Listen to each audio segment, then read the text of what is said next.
and he wrote something, one of the most beautiful pieces of written, I'll call it poetry, um, heartfelt expression after that ceremony. And I would love to share it as we near the end here. Okay, is that something you have I or you have would it. I like have me? it here. I'm prepared. Oh, I you got have it. it. Oh my gosh. I can't, okay.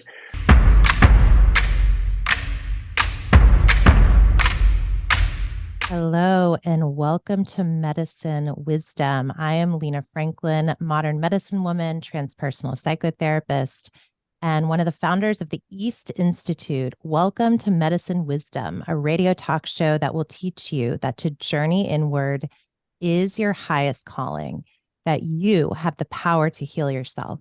Your power and purpose exist within your medicine. Your medicine is the gift your soul came here to share with the world. And I am so ready to dive into today's conversation with my beloved husband, shaman, energy medicine man, and the other founder of the East Institute, our spirit child, the one and only Jeff Glattstein. Welcome to the show. Thank you. I'm glad to finally be here. I know you're blushing. I am. So, I was so excited to dive into this one, and you know, there's so much to share. This episode is about the fire of divine relationships, twin flames, soulmates, and soul contracts. And you know, you, my love, have such a beautiful, powerful story of awakening. I would love for you to step us into what that was like, moving from a more unconscious life and way of being in the world into who you are now, this incredible world renowned shaman. Yeah, thank you.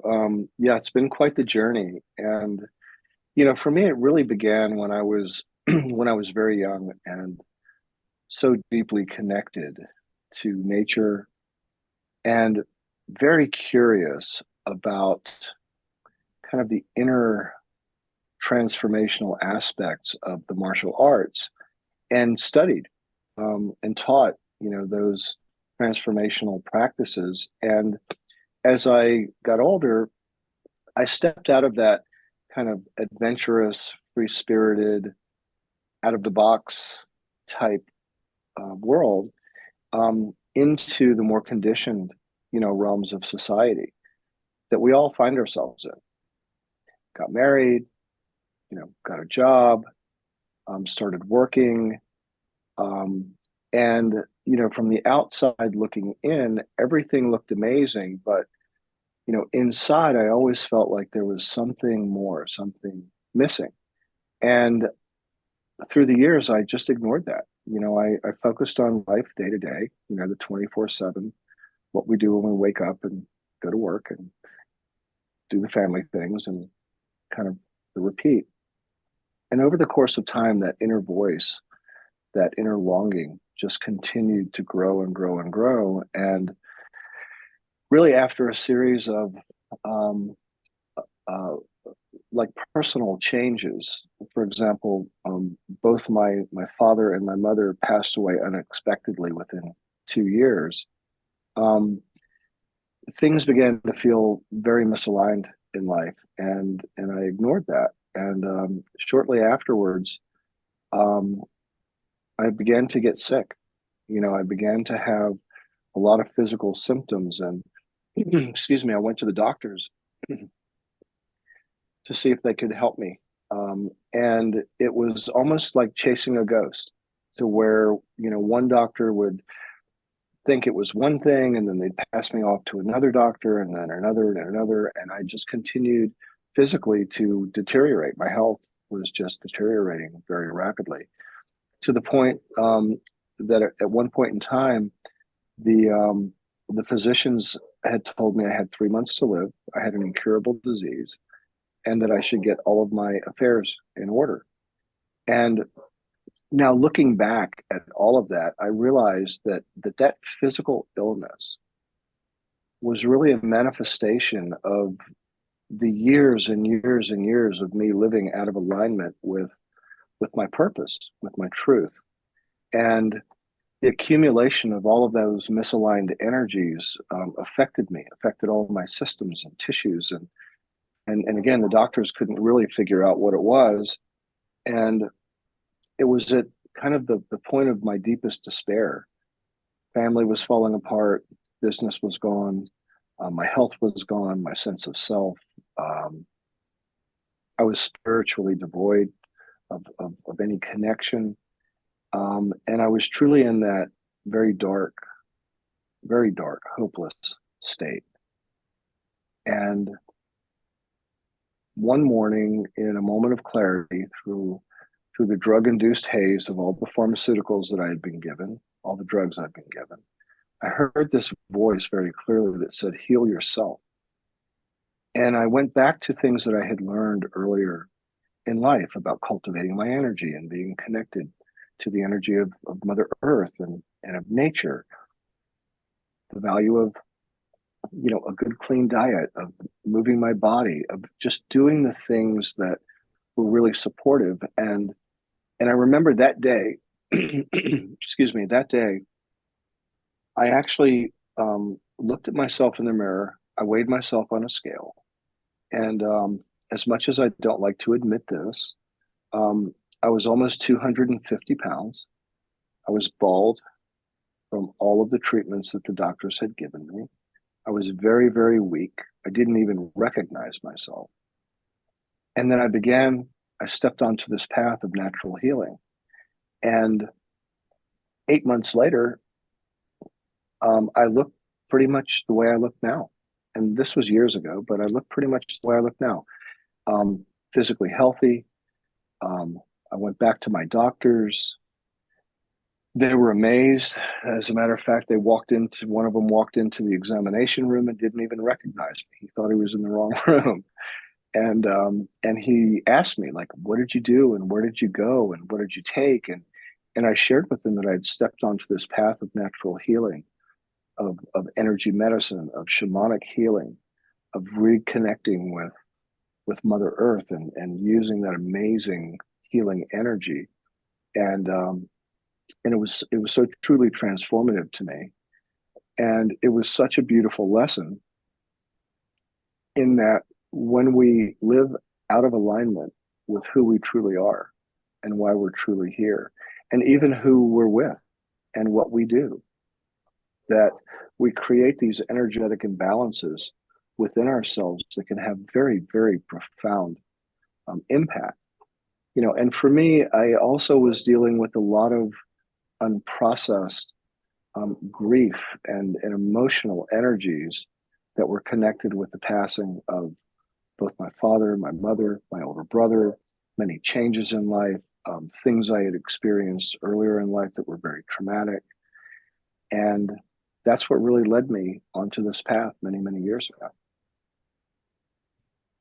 And as you began to really be in that disintegration and releasing of a life that was out of alignment, can you share? Because I feel like this part of your story is so potent and is this bridge, because I feel this bridge, of course, within my own lineage of growing up with a Buddhist Vietnamese mom and bringing some of those Eastern spiritual philosophies here to the West. But share some about that journey, that spiritual journey as you began the search of the truth of who you are and of your soul. Yeah. Yeah. Thank you for that. That journey started long before I was an adult. And I became very curious about Eastern philosophies, Eastern practices, um, what we would refer to as kind of New Age, spirituality. And that was born out of I had an older brother who had been injured and paralyzed, in an accident. And his friends would bring him books and he wouldn't really read the books, but being the curious, kid that I was, I would read the books. And these were books on spirituality, and these were books on astral projection, and these were books on what we now refer to as energy medicine, right? And that really piqued my interest. And when I started studying martial arts, um, there was the external version of that, and then I became very fascinated with the internal version. Like, what's going on with my energy? How do I cultivate that? Like, what's meditation all about? And those were the things I had done when I was earlier in life, up into my 20s, that I had walked away from. And when life, as it does, kind of slapped me in the face, and in my case it wasn't a slap in the face, it was like um, a ton of bricks falling on me, over and over again to get my attention. I began to step back into those practices, these Buddhist, Taoist practices that were steeped in thousands of years of teachings and of wisdoms. And through my life, I had been called to study and to be with these wisdom teachings, is what we refer to them as, from the East. In particular, these very powerful Taoist and Buddhist practices. At one point, I had spent time living life in a monastic sense, with Buddhist and Taoist monks, and living with them as them, and learning, these very beautiful ancient wisdom teachings. How did you And then find begin. I would love to kind of go deeper there, because here we have this Jewish background man who lived in California, and now you're in a Buddhist monastery. I mean, step us all into that transition and what Oh, that that was was that. like. Yeah, that was truly synchronicity. You know, so I had a teacher, a Sifu, many years ago that I had studied with, and I was his quote prized student, and he had heard, this was many years after I studied with him. He had heard that I had become very sick, and he suggested that I go to China, to go to a Shaolin monastery, to meet his teacher, this amazing ancient um, wise man, this elder. His name is Sun Long. So I went there with the intention of staying for a few weeks. And shortly after I was there, I was actually selected in this very interesting traditional selection process to stay and to live with and to learn traditional Chinese medicine, to learn um, these very deep, powerful healing practices. So I did. So I had originally planned on going for a few weeks, and I ended up staying for a number of years. And that was, and from there, was called um, to a Taoist temple, Taoist teachings, Neidan-based teachings, um, and lived again another monastic type life.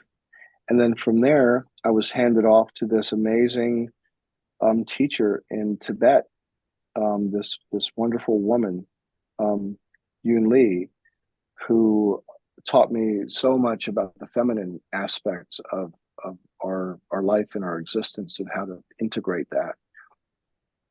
And let's see, from Tibet, I found myself in Mongolia, Siberia, well, Nepal, Mongolia, Siberia, and then Peru, and then back to the United States, working with these amazing teachers that presented themselves. Mm. And you know the saying, Lena, that when the student is ready, the teacher appears. Yes. Yeah, Mm-hmm. it's so true. And and what I also learned is that there's another half of that saying that most people don't know, which is when the student is really ready, the teacher disappears. Yes. Yes. I love that. So from that time, obviously you bring so much wisdom practice into the work that we do today with people and here with East. Um, and there's such a deep reverence for your lineages. And one of the endless things I love so much about you and what you embody. And that embodiment piece feels like at the forefront of what's needed in our world today in terms of healing humanity and Pachamama, Mother Earth. Can you share a bit more about how your times completely steeped in those monastic experiences and with those masters, spiritual masters, how that changed the trajectory of your life? Oh, okay. Once upon a time, before I got sick, I was a technology entrepreneur and was pretty good at what I did. I was steeped in that business world. And, through my own, I believe that we all have these personal, these life indication events that tell us it's time to make a change. For me, it was the death of my parents. It was my personal illness. It was diving into the depths of, all of the drugs that the doctors were giving me, the addiction that I had to some of those drugs that really led me, into the depths of that darkness. And then the path to light, the path out, was first hearing the call of my soul, which was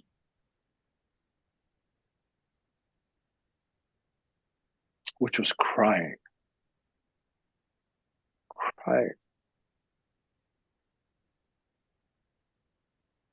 and following that call.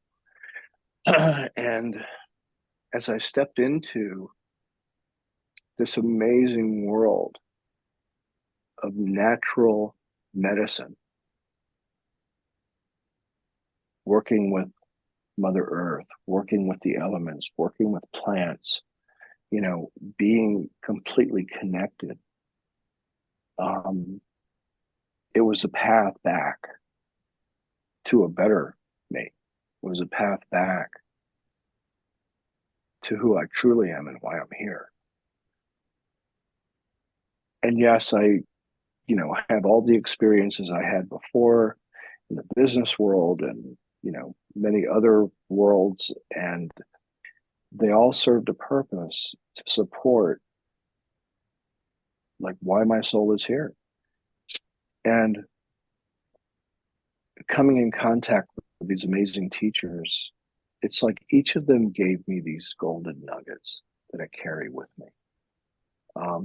We can be taught so many things, and yet we really retain a much smaller amount of all of that which we were taught. We can remember it, and for me, it was all about how can I put in practice, these amazing teachings every day in a simple and effective way that's so powerful, that's so life changing and transformative. Um, and Sun Long, who was arguably the most impressionable um, teacher of mine, used to tell me, "Stop thinking, be, do, make it simple." So that's what I do my best to do. Is to not overcomplicate. To kind of distill down all of these amazing wisdom teachings in a way that we can share this with people who can put it into practice every day, very, very, simply, easily. Um, and yet, for these practices to have such a profound, profound impact on our life. Yeah, thank you.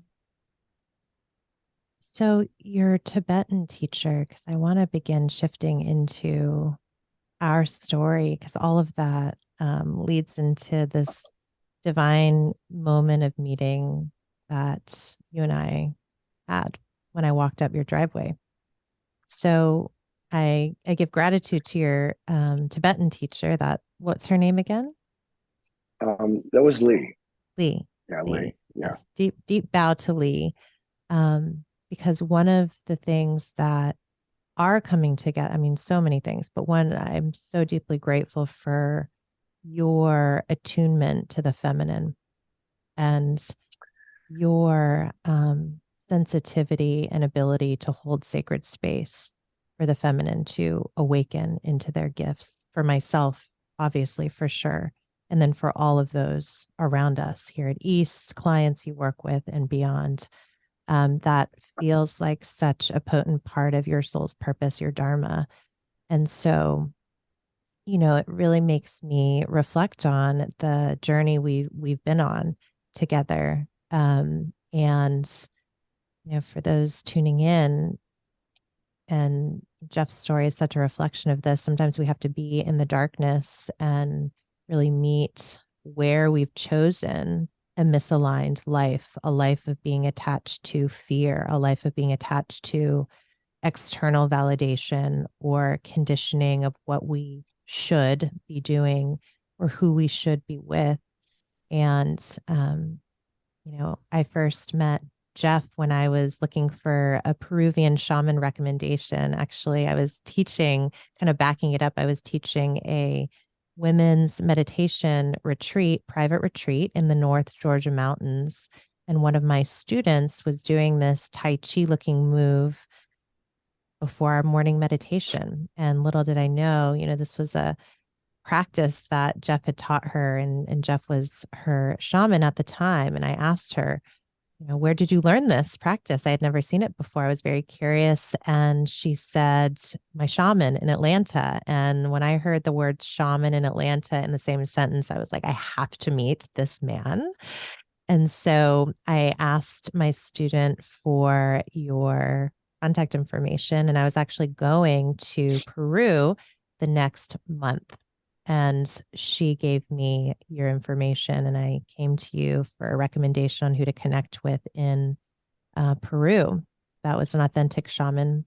And at the time, I was really in this place of beginning to see the complete misalignment in my current marriage. I was married at the time. I was actually going to Peru with my ex-husband, and I was on a soul journey and feeling at the same time constricted in the bindings and the imprisonment of my own making, in a marriage that was void of any spiritual or emotional sexual intimacy.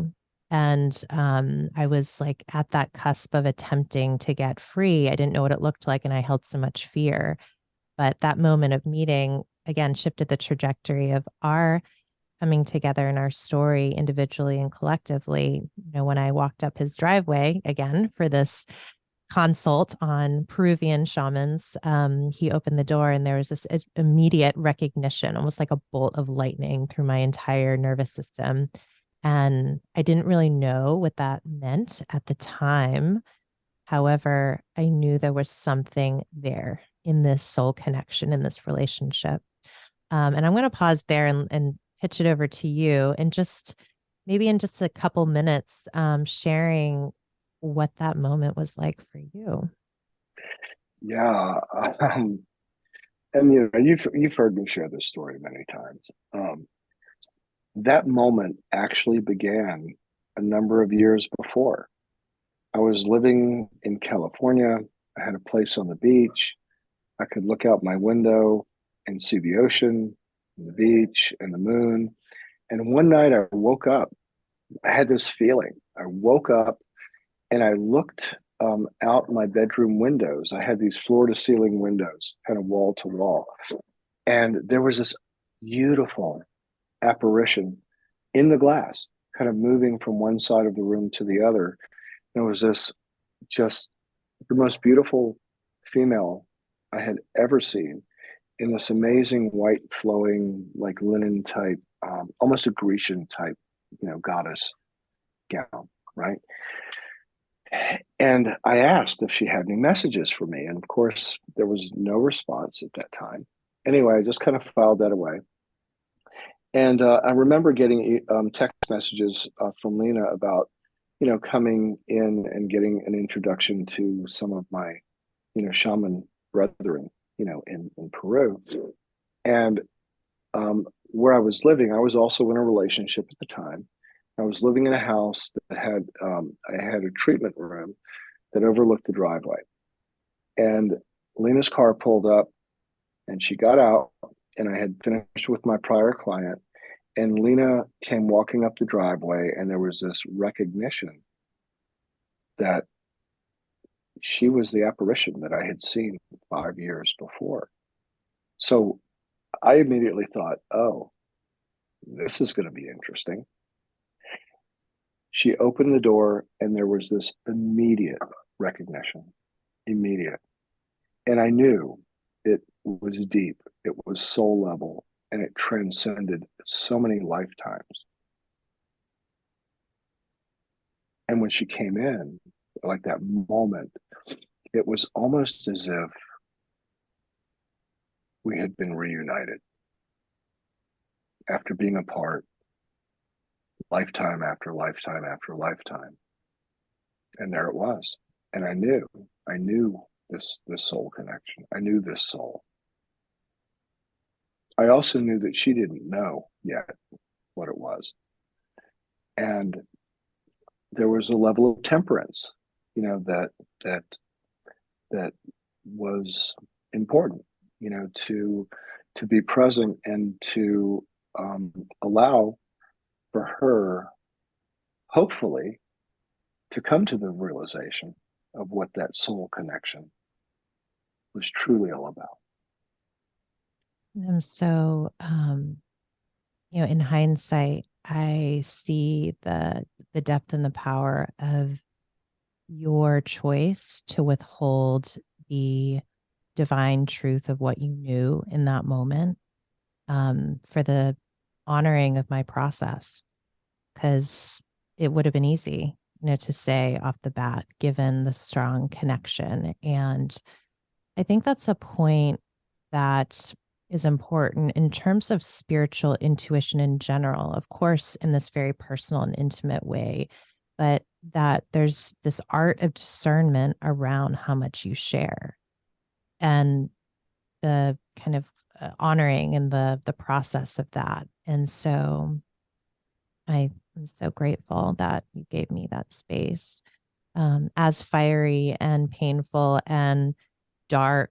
And so all the tears and the moments of feeling like I was truly dying, because there's a lot of death in this process of shedding and mourning the old false self, which I want to get into more and more. But we are going to take a very short break, and we will be back. Tune in with us when we come back. We're going to be diving into more of this delicious story of twin flame reunion and ascension. And we'll be talking about more soul relationships, soulmates, soul contracts, twin flames, and beyond. So stay tuned. Hello, and welcome back to Medicine Wisdom. We are diving deep into divine relationships and the fire of twin flames. And we were just in this really intimate, beautiful moment, with my beloved, my honey, Jeff Glattstein, and our moment of meeting. That was such a moment of just pure soul recognition and moving into the deconstruction of it all. We were both in relationships at the time. There was this temperance, as you called it, in sharing with me what you knew was true, this soul reunion after being separated for so many lifetimes. And we just, from my perspective, we just continue to follow the call of our souls and our hearts, and allowed the deconstruction of the relationships we were currently in, which got a little messy, and is, kind of a juicy story in all. But that dedication, I mean, that speaks to really what it means to choose a love-based reality versus a fear-based reality. So we continued to, connect with each other, get together, continue to cultivate that, heart-centric relationship. And the pinnacle, I would say, was this trip that Jeff was guiding to Peru. And this was some months later. So we connected in the fall, and then the following spring, he was guiding a trip to Peru. And this was a spiritual adventure journey. And, my marriage was completely falling apart. I had already made the internal decision that I was leaving that marriage. And quite candidly, it was very tumultuous. There was a lot of control, a lot of kind of emotional aggression, and even abuse at times. And I was afraid. I was still in this fear-based place. But there was something much deeper within me that knew I had to go to Peru with you on this trip. It was a small group trip in order to shed that falseness and continue my path of true liberation. And so, because it was so noisy, I remember you telling me or asking me, "Do you really want to go?" And without, a pause or a doubt, I was like, hell yes, I'm going. This Yeah. was, it feels like, in hindsight, it feels like this divine destiny that was moving through me. That was like, my soul is on this timeline. I need to shed these layers in order to embody my purpose at its fullest expression. And I remember the morning I woke up to go to the airport to get on that plane to go to Peru to meet you there with the rest of the group. My ex was headed to DC to actually share with my family all the stories that he had around, me being brainwashed by a dark evil shaman, and all of the really victimhood type stories, which sounds really dramatic, but was purposeful in that the fear that he was casting was actually a reflection of the fear that I continued to hold within myself. So it's like this really fiery cleansing and purging that needed to happen. And then that trip itself, of course, was such an initiation. We trekked the sacred mountain of Asangate in the snow for 5 days. And I remember, again, this inner death process of, you know, feeling out of body. And I was walking, trekking up this mountain, and the mantra that just kept flowing through me each step of the way was, I am fearless. I am fearless. And that was the reality I know that my soul was claiming in this human form. And I know you remember those moments. It was also the trip where I was initiated initially by grandmother ayahuasca, and she was fundamental in helping me to release some of that entrenched fear. So, yeah, what was that? I mean, we've had so many discussions about this journey, but as you reflect on it, what was this Peru trip like for you? What did it symbolize for you? Well, we all face moments of our truth. We always hear about moments of truth, but there are moments of our truth. And I remember that day when I asked you, because I knew there was so much noise around you going to Peru, are you sure you want to go? That was a moment of your truth. And you said yes to your truth. And that yes began, it was like the first domino, in this beautiful mosaic of what was going to unfold. And we found ourselves in Peru. Um, it was a beautiful, powerful trip through the Sacred Valley. And then we did the purification back at El Sangate, right? And while we were in the Sacred Valley, I remember everything, everything culminated for both you and myself when you were receiving your healer's rites at Machu Picchu. Remember that? Yeah, Yes. Oh, yeah. yeah. And this is when your ex and my ex had connected and created this incredible story and decided that they were on a track, well, your ex to completely discredit me with your friends and your family in order to maintain control of you. And my ex was very wounded that, and she knew that I was not long for the relationship. We had already spoken about my leaving when I was coming back. And it was almost like it was two egos talking to each other and then projecting all of that fear onto you, onto me. For you, it was even more intense because it included your friend group, it included your family. Oh, and I love the story that was connected with that. Like this amazing story. It should probably be turned into a movie at some point, right? Yeah.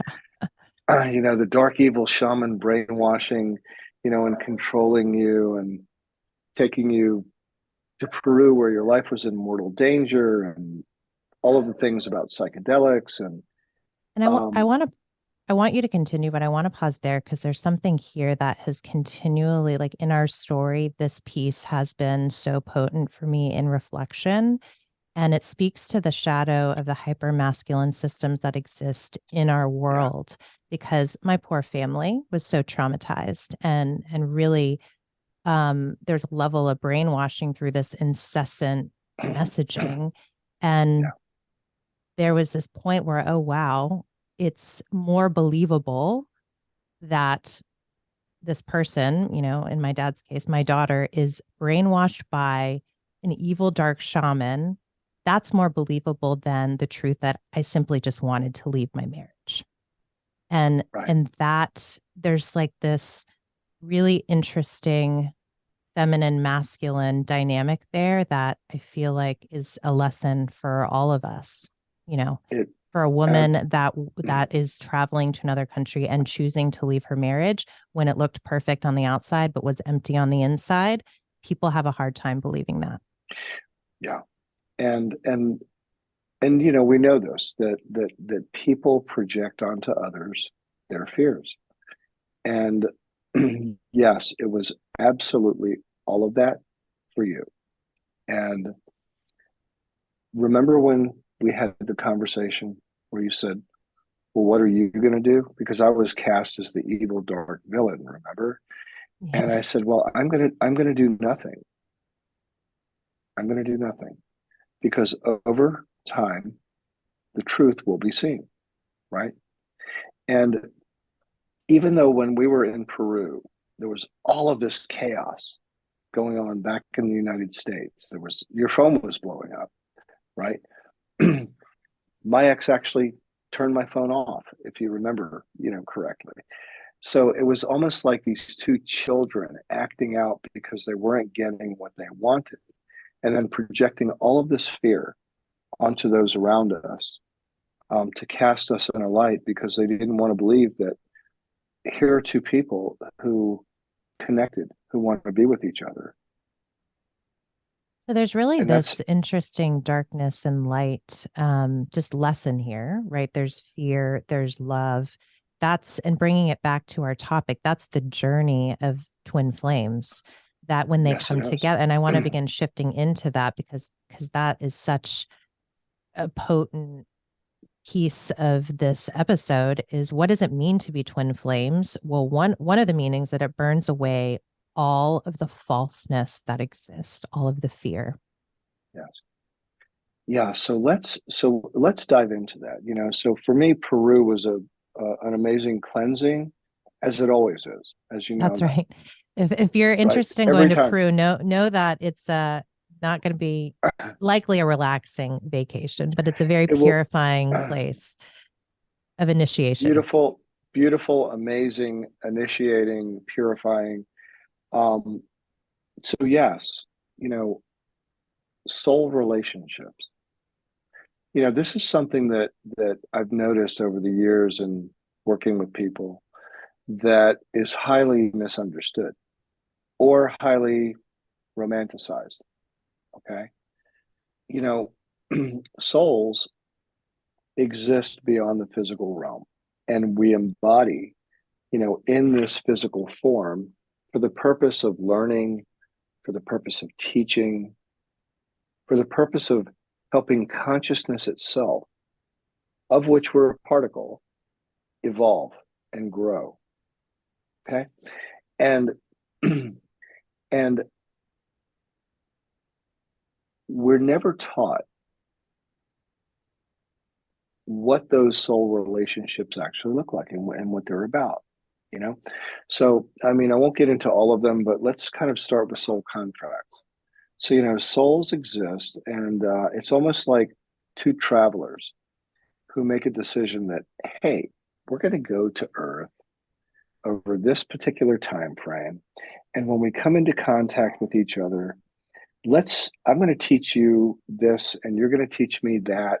And let's make that agreement that should we come in contact with each other in that, on Earth for that time frame, that, we're going to teach and learn from one another. Okay? And that's the basis of how souls interact. It's all about teaching and learning and healing and evolving. Now, there are many different types of soul relationships. So we're going to kind of skip ahead into the two that most people have an attachment to, all right? The curiosity to. The first one are soulmates. Now, soulmates are two souls that have been together in many lives that come together, again, for the purpose of teaching and learning. And soulmates are not necessarily romantic. This can be, brother, sister, it can be two friends, right? It can be two partners. And yet there's this very deep connection that lasts a very long time. Soulmates, there's a time component to that, right? It's not a month or 2 months or a year or 5 years. It tends to be many years. And sometimes those people, partners, may actually raise children together, right? And live together for, for many, many years. And, I can share, with you that, I had a soulmate experience in my life where I have two children who are amazing, beautiful human beings. And yet their mother and I reached a point to where we were no longer meant to be with one another. Okay. So there was a soulmate connection for a period of time that was very purposeful. It was beautiful in many ways. It was also painful in many ways, as many soulmate relationships can be. And then there's there are twin flames. Now, the fundamental difference between soulmates and twin flames is soulmates are two souls who come together for the purpose of learning and teaching and evolving. Twin flames, on the other hand, this is a very, very special thing. This is one soul that splits into two and travels through time, lifetimes and lifetimes and lifetimes. And they interweave and they connect and then they separate and then they connect and then they separate. And they're in both of those halves of the same soul are learning, teaching, evolving, right? And then at some point, as they both evolved to a high enough level, they come back together for the opportunity to reunite, to unify, to share a life together. Now, that sounds so beautiful and so amazing and so romantic. Well, let me share with you the reality. All right. Okay. First of all, coming across your twin flame is kind of a rare occurrence in life. It doesn't happen often. And most people mistake soulmates for twin flames because twin flames have this really romantic, sound to it, right? And the reality is that when twin flames come together, they're not necessarily romantic in nature. As a matter of fact, that's the minority of twin flame reunions. Most twin flame reunions are two halves coming together. And what the purpose of that is, think about the word flame, fire. It's to ignite and burn away all of those things that are not serving each half in order to ascend to a point to reunify and be together once and for all. So if you think about the burning away, what does that look like? It means everything in a person's life is going to change. Now, most twin flame connections, they feel very intense, they're amazing, they're incredible, and they evoke a tremendous amount of fear because everything each of those flames know in life is about to change. So, like Lena was in a marriage, I was in a relationship. We both knew that neither one of those were serving us. We also knew that we were carrying very deeply held dynamics within us that needed to be healed, that needed to come up, to come out, to be healed and purged beyond the coming together. So, So twin in flames other come. words, be careful what you wish for. Oh, And we don't oh yeah. recommend going out in the world and searching for your twin flame. That Well, this is it will naturally occur if it's meant to in this lifetime if you're doing the work. But I think there's that romanticism around it that I think needs to yeah, be debunked. But go ahead. it is. So when your flame comes into your life, it's going to burn away everything that doesn't serve you. And that act of purification, the flame, the burning, means everything's going to change and transform. And what typically happens with flames is that there's, one flame that tends to be a little older in soul, experience than the other. Um, and one flame tends to be what we call the runner, right? So the fear comes up, and one of those flames just wants to run. And I'll share this, that when Lena and I came together and she realized we were twin flames, um, it was, we're back from Peru. Her life is dismantling. Her ex-husband is creating a tremendous amount of noise and fear and, casting all types of, let's just say, falsehoods that scared her. And I remember Lena sending me a message that said, I'm really confused and I don't think I can see you for a while. Right. Yeah. And I said, okay, because I knew that she was facing her fears.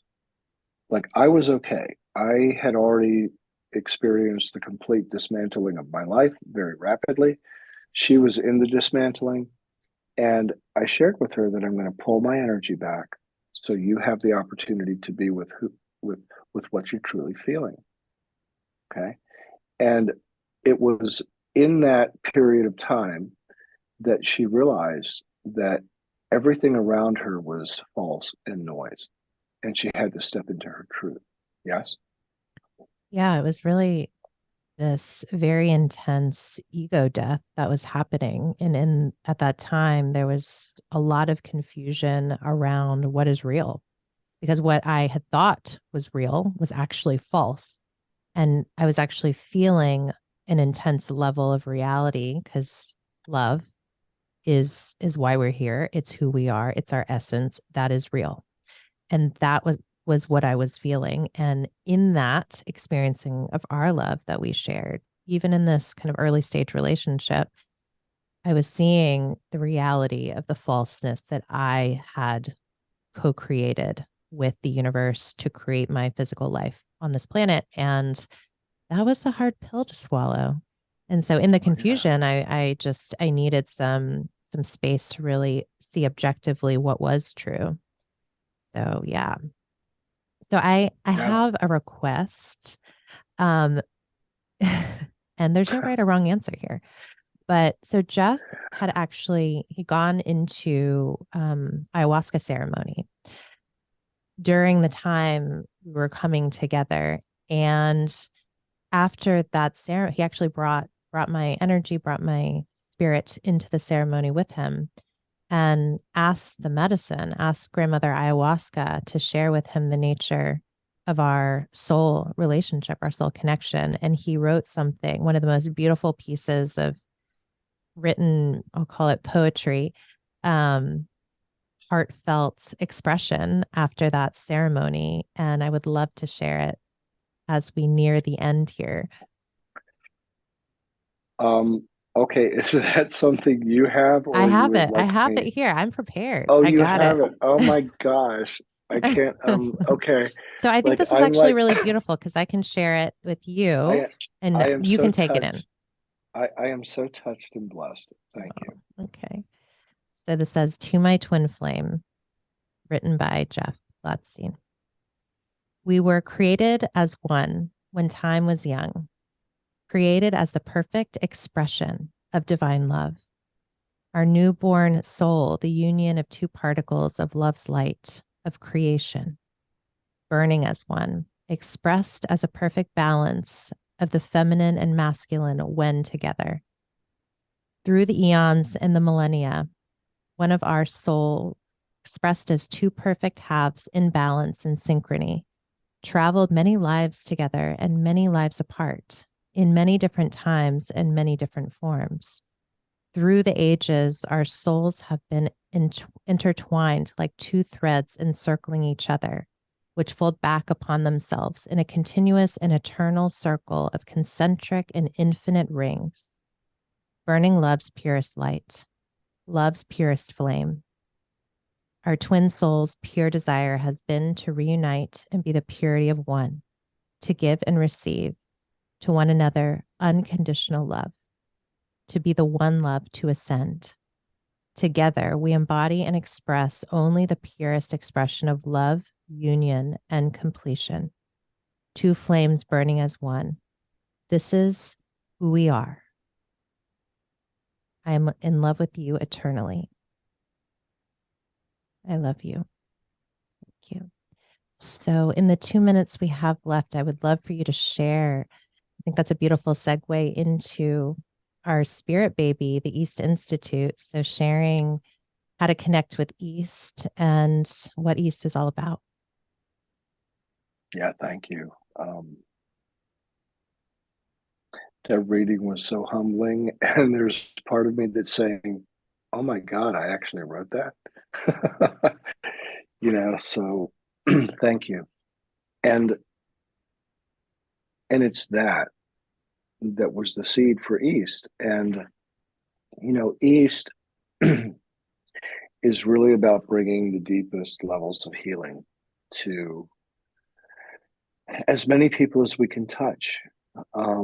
When I had shared with you in ceremony one night, I was shown this beautiful council of elders that represent all of the lineages that we bring together in our teachings, in what we offer with East. So East, offers very powerful Eastern approaches to spiritual transformation based on the lineages that both Lena and myself have with our wisdom teachings.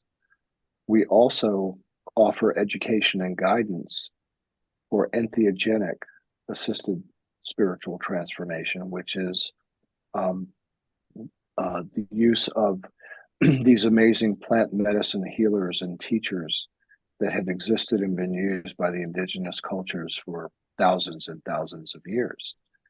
And we embody the wisdoms. We've been asked to bring these wisdom teachings to the West. We're here to share these teachings, the guidance, the deepest levels of healing with all of those who feel the call to break through, to kind of break through whatever their feelings of stagnation, to break through those dynamics that are holding them back from being the truest, most powerful, purest expression of themselves.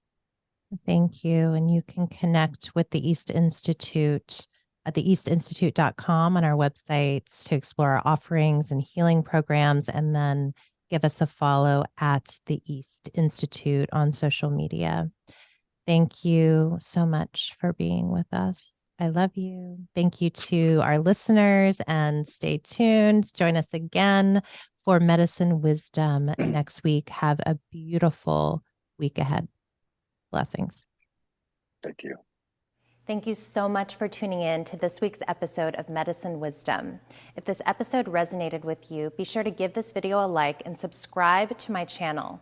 If you're interested in learning more about this week's guest, be sure to check out the show notes below for the links. And don't forget to follow me on both Instagram and TikTok at I am Lena Franklin. Join me every Wednesday on my YouTube channel for new episodes of Medicine Wisdom. Aho Munai.